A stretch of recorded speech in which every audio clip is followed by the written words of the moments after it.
हे guys, welcome back. पिछली video तक हमने देखा प्लाज्मा मेम्ब्रेन को डिटेल में। हमने देखा कि प्लाज्मा मेम्ब्रेन सिर्फ एक बाउंड्री नहीं बल्कि एक हाईली डायनेमिक और सिलेक्टिवली परमिएबल स्ट्रक्चर है। लेकिन एक बहुत इंपॉर्टेंट क्वेश्चन अभी भी बचता है, अगर मेम्ब्रेन इतनी सिलेक्टिव है तो ऑक्सीजन अंदर कैसे आती है, न्यूट्रिएंट्स सेल के अंदर कैसे पहुंचते हैं और वेस्ट प्रोडक्ट बाहर कैसे निकलते हैं। इसी सवाल का जवाब है मेम्ब्रेन ट्रांसपोर्ट। ये चैप्टर सेल बायोलॉजी का फाउंडेशन है। अगर ये क्लियर हो गया तो बाद में सेल सिग्नलिंग, फिजियोलॉजी और फार्माकोलॉजी के टॉपिक्स भी ऑटोमेटिकली इजी हो जाएंगे। एक सेल को एक मॉडर्न सिटी की तरह इमेजिन करो। सिटी के अंदर कंटिन्यूसली रॉ मटेरियल आ रहे हैं, फूड आ रहा है, वाटर आ रहा है, ऑक्सीजन आ रही है, साथ ही वेस्ट मटेरियल भी बाहर भेजना पड़ रहा है। अगर सिटी के गेट्स परमानेंटली बंद हो जाएं तो कुछ ही देर में पूरी सिटी रुक जाएगी। बिल्कुल इसी तरह सेल भी तभी सर्वाइव कर सकता है जब उसके इन्वायरमेंट के बीच में सब्सटेंसेस का कंटिन्यूअस एक्सचेंज होता रहे। इसी एक्सचेंज को हम मेम्ब्रेन ट्रांसपोर्ट कहते हैं। प्लाज्मा मेम्ब्रेन एक इंटेलिजेंट गेट कीपर है। ये किसी दीवार की तरह बिहेव नहीं करती। ये हर मॉलिक्यूल को इक्वली एंट्री नहीं देती। ये डिसाइड करती है कौन अंदर जाएगा, कौन बाहर निकलेगा, कब निकलेगा, कितनी क्वांटिटी में निकलेगा। इसी वजह से प्लाज्मा मेम्ब्रेन को सिलेक्टिवली परमिएबल मेम्ब्रेन भी कहा जाता है। ये सिलेक्टिविटी ही लाइफ को पॉसिबल बनाती है। नेचर का एक बेसिक रूल है, हर सिस्टम बैलेंस मेंटेन करना चाहता है। अगर किसी रूम के एक कोने में परफ्यूम स्प्रे कर दिया जाए तो कुछ ही देर बाद पूरे रूम में उसकी स्मेल फैल जाती है। किसी ने परफ्यूम को पुश नहीं किया, मॉलिक्यूल्स खुद मूव होते हैं, क्योंकि नेचर कंसंट्रेशन को इक्वल करने की कोशिश करता है। यही प्रिंसिपल हर लिविंग सेल के अंदर भी कंटिन्यूसली काम करता है। अब सबसे इम्पॉर्टेंट टर्म कंसंट्रेशन ग्रेडियंट। इसका मतलब है एक जगह किसी सब्सटेंस की कंसंट्रेशन ज़्यादा और दूसरी जगह कम। एग्जाम्पल के लिए सेल के बाहर ग्लूकोज ज़्यादा है और सेल के अंदर ग्लूकोज कम। ये डिफरेंस ही कंसंट्रेशन ग्रेडियंट है।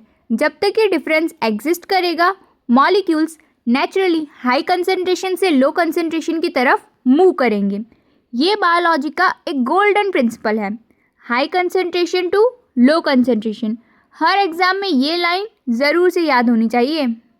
जैसे जैसे मॉलिक्यूल मूव करते हैं दोनों साइड्स के कंसंट्रेशन धीरे धीरे इक्वल होने लगती है।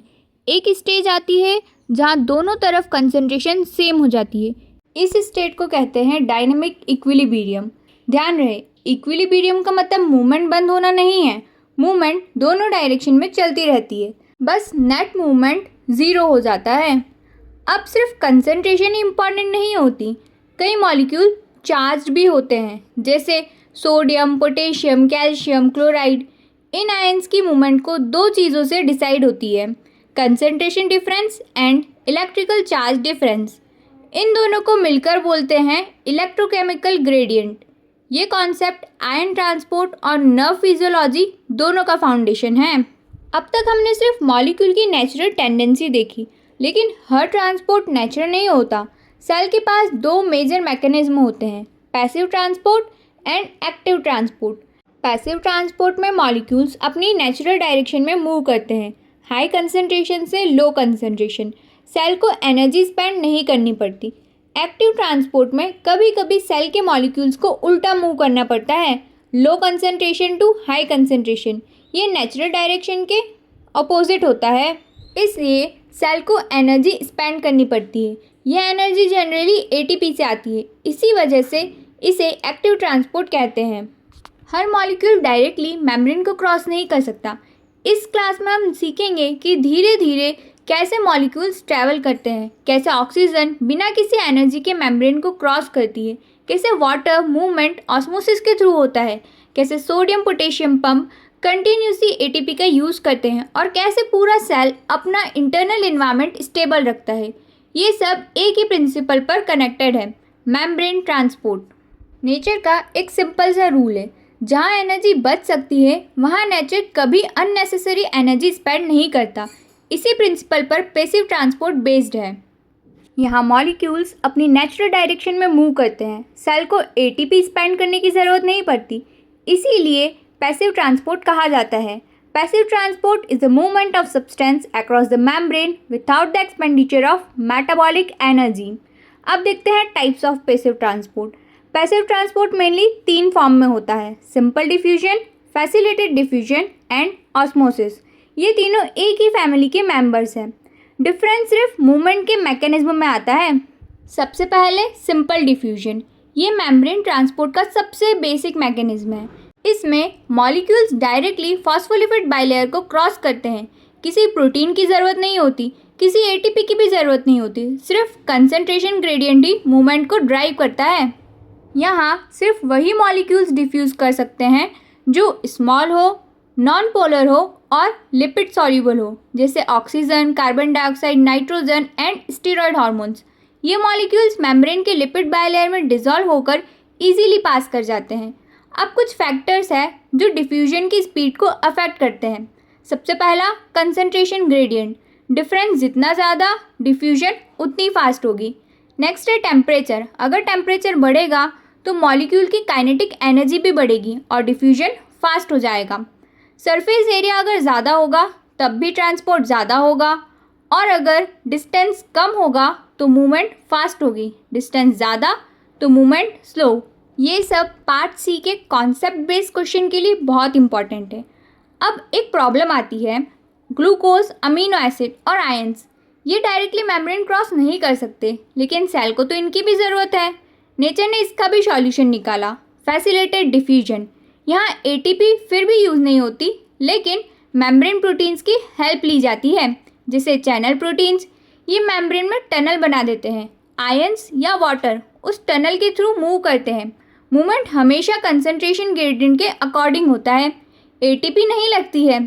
कैरियर प्रोटीन पहले मॉलिक्यूल को बाइंड करता है, उसके बाद अपनी शेप चेंज करता है और मॉलिक्यूल को मेम्ब्रेन के दूसरी साइड रिलीज़ कर देता है। ये प्रोसेस भी पैसिव है। डिफरेंस सिर्फ इतना है, चैनल एक टनल है और कैरियर एक मूविंग गेट की तरह काम करता है। इसके अलावा कैरियर प्रोटीन बहुत स्पेसिफिक होते हैं, जैसे एक लॉक की सिर्फ एक की हो सकती है जिससे वह लॉक खुलता है। वैसे ही ग्लूकोज ट्रांसपोर्टर सिर्फ ग्लूकोज को ट्रांसपोर्ट करेगा। हर मॉलिक्यूल का अपना अलग ट्रांसपोर्टर होता है। अब आते हैं सैचुरेशन पर। सिंपल डिफ्यूजन में रेट कंटिन्यूसली बढ़ सकती है, लेकिन फैसिलिटेटेड डिफ्यूजन में एक लिमिट आ जाती है, क्योंकि कैरियर प्रोटीन की नंबर फिक्स्ड होती है। सब प्रोटीन्स बिजी हो जाएंगे तो ट्रांसपोर्ट और फास्ट नहीं हो सकता। इसी फिनोमिना को बोलते हैं ट्रांसपोर्ट सैचुरेशन। अब आते हैं पैसिव ट्रांसपोर्ट के सबसे फेमस टॉपिक पर, ऑस्मोसिस।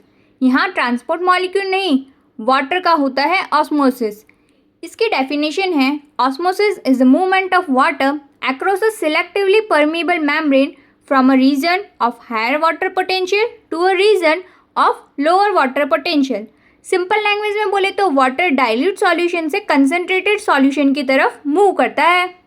अब सवाल आता है, क्या वाटर सिर्फ लिपिड बाइलेयर से पास करता है? पार्शियली, लेकिन मोस्ट ऑफ द सेल्स में स्पेशल वाटर चैनल्स होते हैं और इन्हें बोलते हैं एक्वापोरिन्स। ये वाटर ट्रांसपोर्ट को बहुत फास्ट बना देते हैं। अगर वाटर मेम्ब्रेन क्रॉस करना चाहता है तो उस मूवमेंट को रोकने के लिए जितना प्रेशर लगाना पड़े उसे बोलते हैं ऑस्मोटिक प्रेशर। जितनी सॉल्यूशन की कंसंट्रेशन ज़्यादा, उतना ऑस्मोटिक प्रेशर ज़्यादा होगा। अब एक और कॉन्सेप्ट, सेल को किस सॉल्यूशन में रखा गया है उसके अकॉर्डिंग वाटर मूवमेंट भी चेंज होती है। इसी रिलेशन को बोलते हैं टोनोसिटी। हाइपोटोनिक सॉल्यूशन में आउटसाइड सॉल्यूशन डाइल्यूट है तो वाटर सेल के अंदर आएगा। एनिमल सेल में स्वेलिंग हो जाएगी और एक्सट्रीम केस में लाइसिस भी हो सकती है। प्लांट सेल टर्गिड होते हैं। Hypertonic solution, outside solution concentrated है तो वाटर बाहर निकलेगा। एनिमल सेल श्रिंक करेगी और प्लांट सेल में प्लाज्मोलाइसिस होगा। आते हैं आइसोटोनिक सॉल्यूशन पर। इनसाइड और आउटसाइड कंसंट्रेशन इक्वल है, मतलब वाटर दोनों डायरेक्शन में मूव करेगा। नेट मूवमेंट 0 रहेगा और सेल का साइज सेम रहेगा।